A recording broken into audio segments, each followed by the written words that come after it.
Native people, Native culture, Native knowledge. Hi, I'm Jeannie Green, bringing you award-winning Heartbeat Alaska. Bringing you national and international Native news, this is award-winning Heartbeat Alaska, the premier Native voice in Native programming. There's a heartbeat, louder than thunder, revolution is in the air. There's a heartbeat deep inside our mother. Are you too cool? Now, with Heartbeat Alaska, here's Jeannie Green. Hello, welcome to Heartbeat Alaska. I'm Jeannie Green, your hostess. Summertime is a beautiful time of year in Alaska, whether it's raining or shining. It's been filled with activities, and we share those summertime activities with the youth from Kodiak, Alaska, in video from their Summer Science Camp. John Active is here with Native news across the country. I'll be back with Kodiak, Alaska, so don't go away. Money.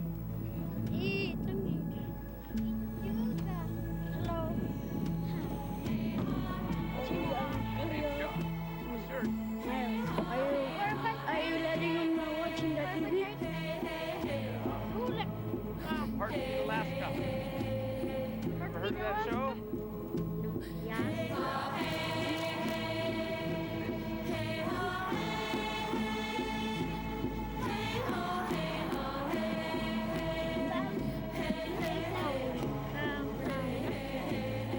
Yep. Boom. Heartbeat Alaska is brought to you in part by the Division of Alcoholism and Drug Abuse and the Alaska Council on Prevention of Alcohol and Drug Abuse. Together, preventing substance abuse. And by Ute Air Alaska, official airlines of Heartbeat Alaska.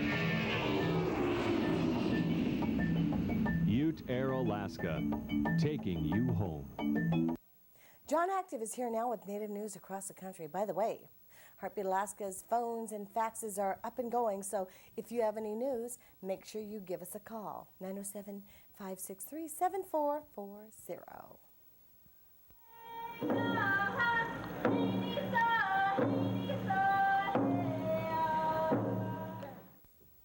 Thanks, Jeannie. Welcome to Native News Across the Country, and this week primarily from Alaska. From Juneau, our state capital, Governor Tony Knowles told the legislature last Monday, June 20th, to amend the state's constitution, give rural Alaskans first rights to subsistence hunting and fishing, and head off a federal takeover of those resources on December 1st. The legislature met in a second special session beginning Monday, a third attempt to solve the subsistence issue this year. The legislature had a deadline of July 26th, or it would not appear before voters in the November ballot. The amendment surfaced briefly in the House on Tuesday, then died. Lawmakers then voted to go home. The Senate followed suit. The House rejected a subsistence compromise supported by Governor Knowles, U.S. Interior Secretary Bruce Babbitt, several former Alaska governors, and many legislators. The measure would have asked voters to amend the state constitution to give rural residents first rights to subsistence, fish, and game. The 22-17 House vote was 5 votes short of the 2/3 needed to place a challenge or change before voters. The amendment was intended to bring the state into compliance with the federal Alaska National Interest Lands Conservation Act, better known as ANILCA, which requires that rural residents have subsistence priority. Under Governor Knowles' proposal, the constitutional amendment would not take effect until the year 2000. The U.S. Census Bureau is preparing for Census 2000, and operations here in Alaska began on Monday. The first order of business is address listing, which focuses on mostly rural homes that have no street numbers or addresses. up to 2,000 census takers will be making house calls to verify address and physical location of each residence. The actual census will occur in the spring of the year 2000. Workers will be wearing red, white, and blue identification badges and will take a minute or two for confidential interviews. Information gathered is important because it will be used to apportion the U.S. Congress and redefine Alaska legislative districts for the next 10 years. The census is also important for several other reasons. One is federal funds returned to Alaska and local governments for programs amounting to billions of dollars are allocated on the basis of census information. Also, state and local governments rely on census information to plan for essential community services such as schools, hospitals, roads, and other facilities to meet the needs of their constituents. Greenland is playing host to the Inuit Circumpolar Conference, better known as ICC, July 24th through the 31st in Nuuk. The ICC theme this year is Inuit Spirit for Global Partnership. The summit is taking place at a time when it is becoming more and more difficult for the world's indigenous peoples to be heard for their views. At the same time the conference is taking place, the world is celebrating the 50th anniversary of the Declaration of Human Rights. The Inuit Conference will focus, or rather therefore use the 50-year celebration to focus on the rights of indigenous peoples. It is expected that the host town of Nuuk will receive more than 500 visitors during ICC, which is planned to take place in conjunction with the biggest ever Inuit Cultural Festival. I'll be right back after these messages. Hey, thanks for watching. For a copy of today's program, send a check or money order to Heartbeat Alaska, 323 Pearl Drive, Anchorage, Alaska, 99518. Call us at 907-563-7440. Our fax is 907-563-9309. We're your source of native news and entertainment. Yeah.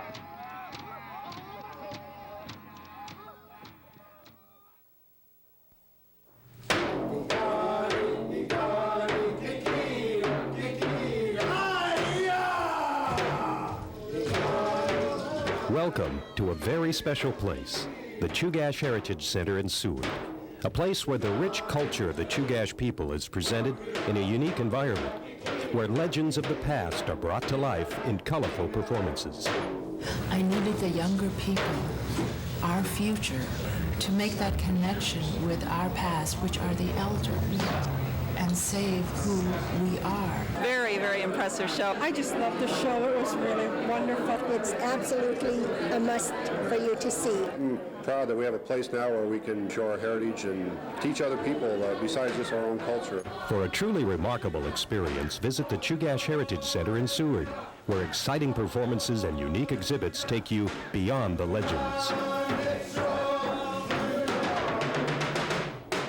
From Fairbanks, Alaska, we hear that the superintendent of the Yup'ik School District in Akiachuk is going to head the Rural Education Preparation Partnership at the University of Alaska Fairbanks. John Wise will become interim director of a program started in 1996 to address the state's critical shortage of Alaska Native teachers. Wise says he plans to improve access to the university's programs so educators can better prepare for work in Alaska's rural areas. He says he also wants to help rural school districts with their in-service needs. Leaders of Alaska's native regional corporations are gearing up to try to influence this fall's state elections. They say they are frustrated by the anti-rural direction of the legislature in the wake of the special legislative session that failed last week to resolve the subsistence issue. Just how far the corporations will go in trying to rid the legislature of the politicians they believe are leading the state astray is unclear. With a month before the August primary, the corporations are focusing on getting out the vote. registering shareholders, and writing reminders in corporate newsletters about upcoming elections. Corporate leaders say there is a sense of urgency this time and unity that hasn't existed before. Leaders say they are angry about the series of anti-rural efforts in the legislature, which includes a push by urban lawmakers to cut education funding in rural Alaska. While Alaska Natives make up only about 15% of the state's overall population, their voice could make a difference in a state where close elections are common. The corporations say they are working closely with the Alaska Federation of Natives, which has led Get Out the Native Vote drives in the past. I say vote, and vote often. Well, coming into the studio, I saw a dead salmon hung up underwater under a log in the creek outside. I was going to call Fish and Game to ask if I could take it without having to go to jail. After all, it had been already spawned out. Well, I thought about it a little while, and I figured that it was too late. I might get a fresh one. Thank you for watching. I'm John Active. Thank you, John. Summertime in Alaska is so very special. We here in Alaska spend the winter in darkness and in cold. Well, in Kodiak, Alaska, they made the best of their summer. The youth spent their time in a summer science camp.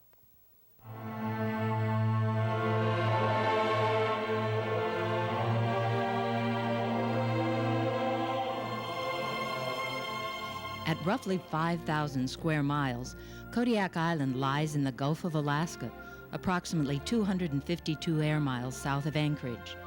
The Kodiak Archipelago is a chain of 16 major islands, separated from the Alaska Peninsula by 25 miles of ocean, known as the Shelikof Strait.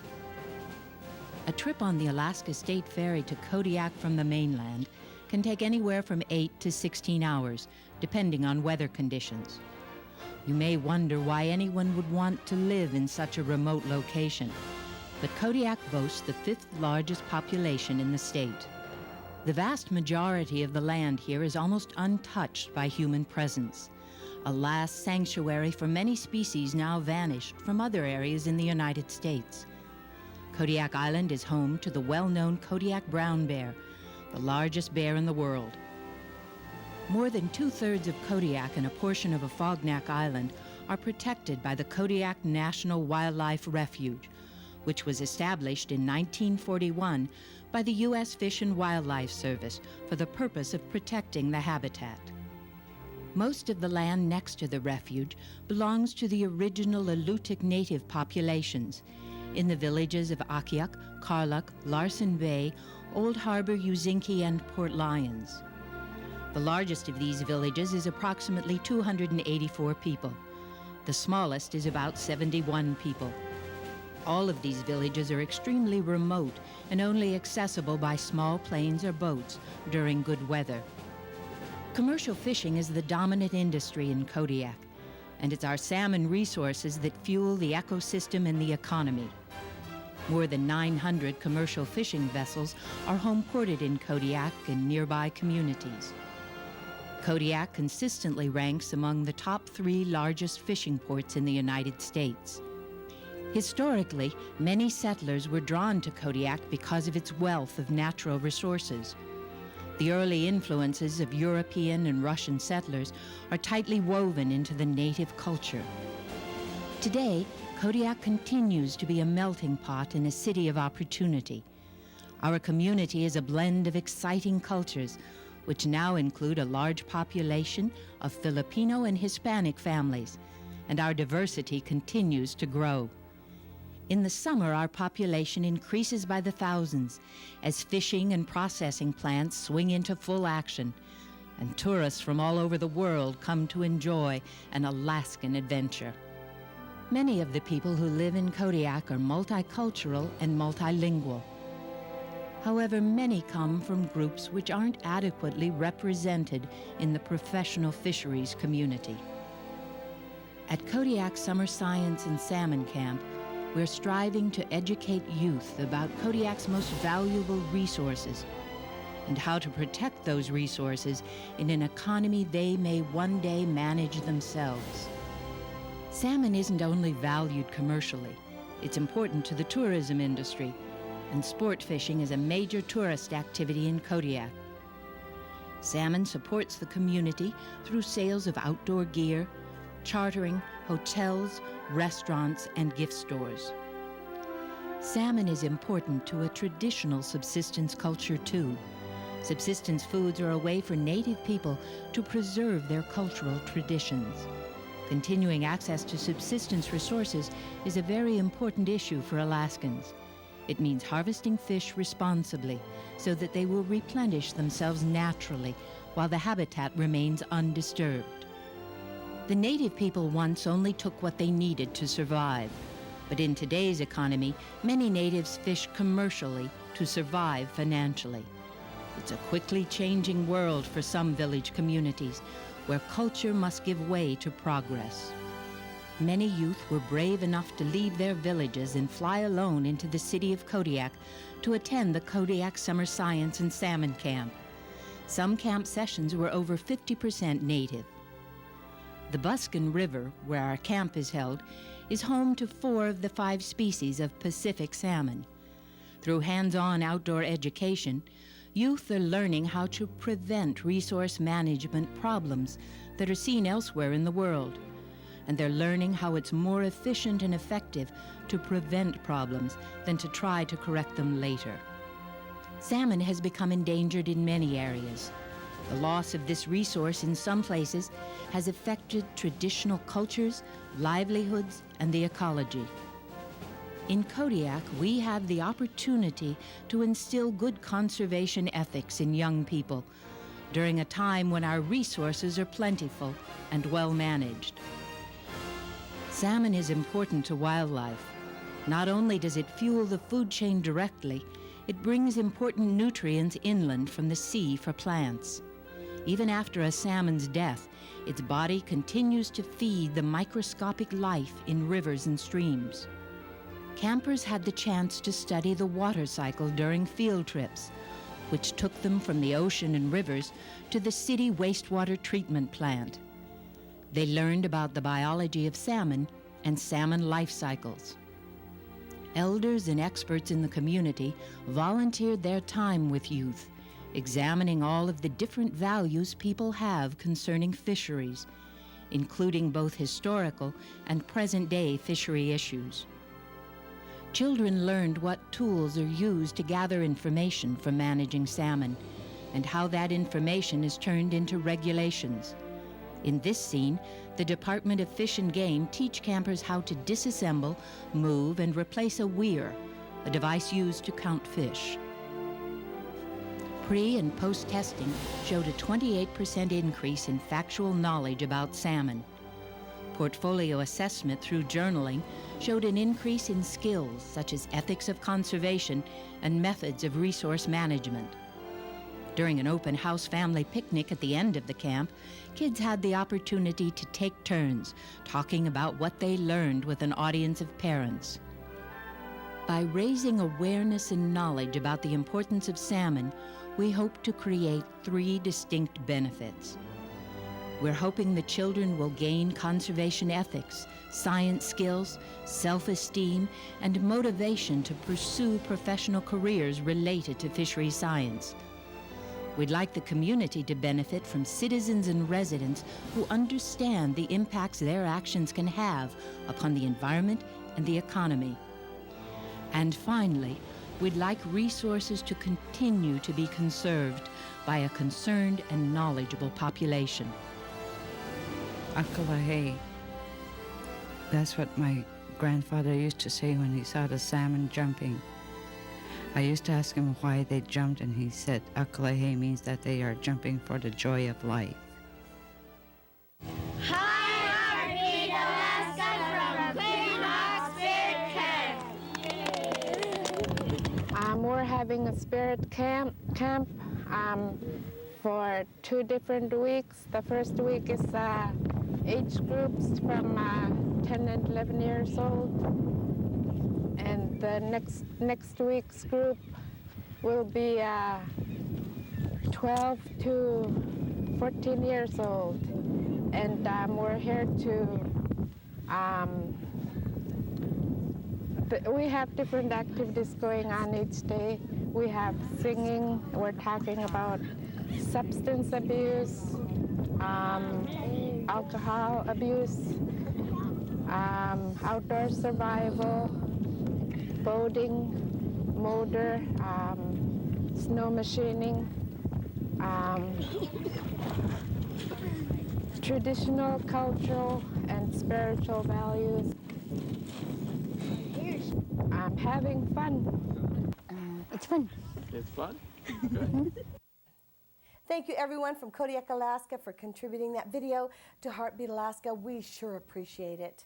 And we're waiting for video from your village, from your community, from your reservation. That's the best part of Heartbeat Alaska, is the news from the villages. I'm told that all the time. Well, that plus the music videos. And speaking of music videos, here's one now.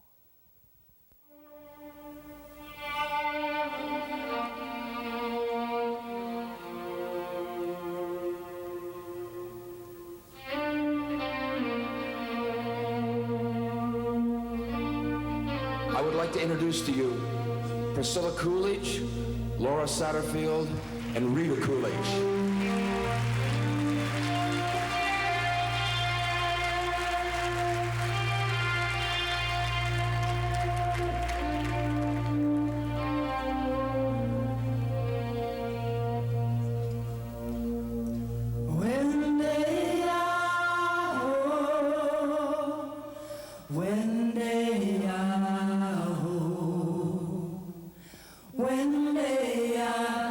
When they are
Thank you once again for joining us for Heartbeat Alaska.